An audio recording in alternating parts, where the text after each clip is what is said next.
Mon histoire commence le jour où le gamin fête ses 5 ans. 5 ans, c'est important. 5 ans, c'est une étape. À 5 ans, on quitte le monde des bébés, on entre dans celui des enfants.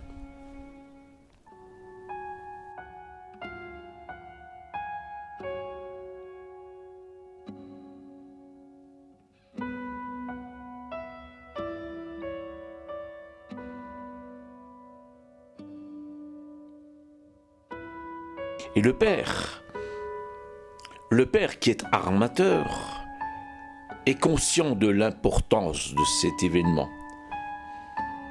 Alors il dit à son fils, pour tes 5 ans, je vais t'emmener faire un tour sur un de mes bateaux. Et il monte sur le pont. On largue les amarres. Et ils s'en vont vers l'horizon. Et le gamin est tout étonné de la prestance de son père, de l'autorité de son père. Quelques ordres et les marins s'empressent de les exécuter.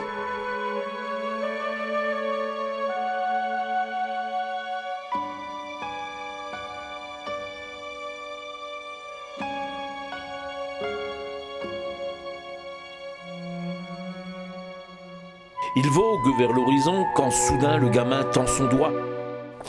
Papa, regarde le gros poisson! Le père regarde et ne voit rien. Merci, c'est un monstre, il a une vilaine gueule! Le père regarde, il se fait apporter une paire de jumelles et ne voit rien. Oh, que peut-être les marins ne sont pas des gens comme les autres. Peut-être parce qu'ils passent leur vie entre deux infinis. Peut-être qu'ils ont gardé le sens du merveilleux, de l'irrationnel. Alors le père fait appeler le bosco.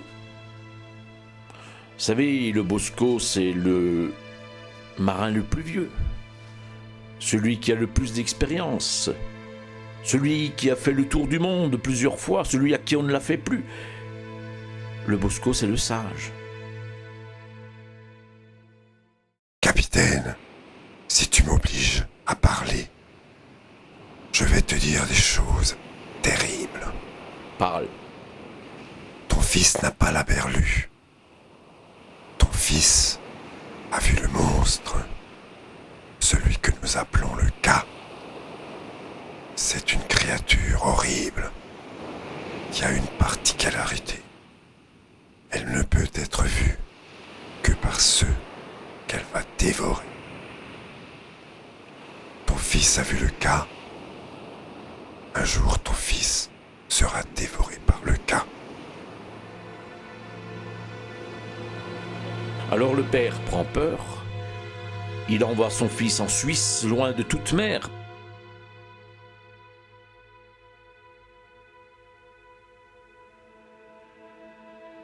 Et les années passent.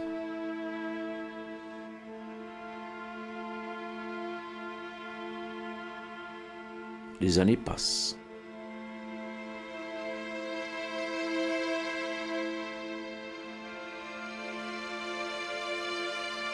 Les cheveux du papa sont devenus gris. Ils sont devenus blancs. Le papa est mort.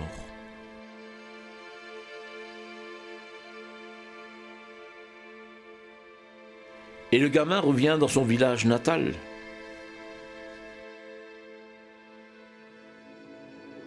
Je savais bien que tu ne laisserais pas tomber les affaires de la famille. Mais chaque fois qu'il est sur un bateau, là-bas, à l'horizon, il y a le cas qui montre sa vilaine gueule et qui semble lui dire « Je ne suis pas pressé. Je t'attends. Ton tour viendra. »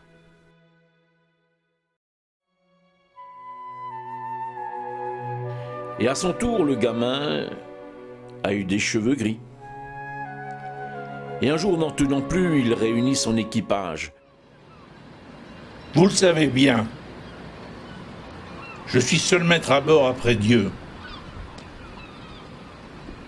J'entends donc que l'on respecte mes ordres. Vous allez mettre un canot à la mer, je vais m'expliquer avec ce monstre. Et le voilà parti à la rame. Le voilà parti vers l'horizon. Oh, les choses se passent très vite. Rapidement, le gars montre sa gueule à côté du canot.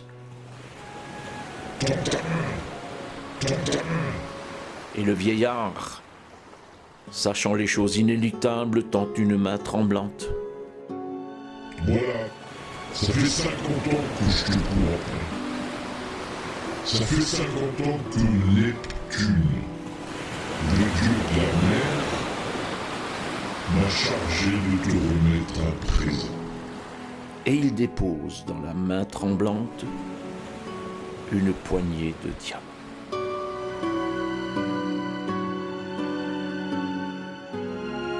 Quelques jours plus tard,